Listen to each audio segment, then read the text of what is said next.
नाही, मी आपल्याला सांगितलं ना, की याच्या बाबतीत एकदम मुळापासून जे इश्यूज आहेत ना, याच्यावरती आता शासनाने केंद्रित केलेलं आहे लक्ष.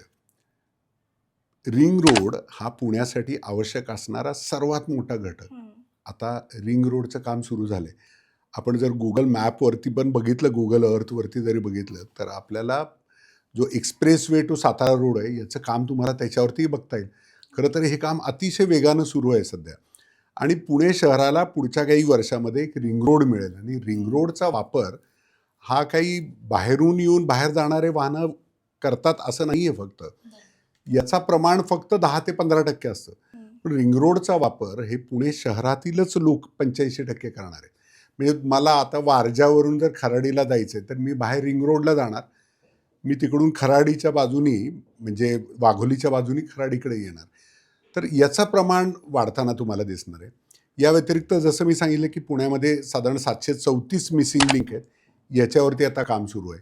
डी-पी ॲक्विजिशन, डी-पी रस्ते जे डी-पीमध्ये आहेत, ते मिळवणं हे सुद्धा एक महत्त्वाचा भाग राहिला आहे. आणि याच्या व्यतिरिक्त जी आहे ती रस्त्याचं जे नेटवर्क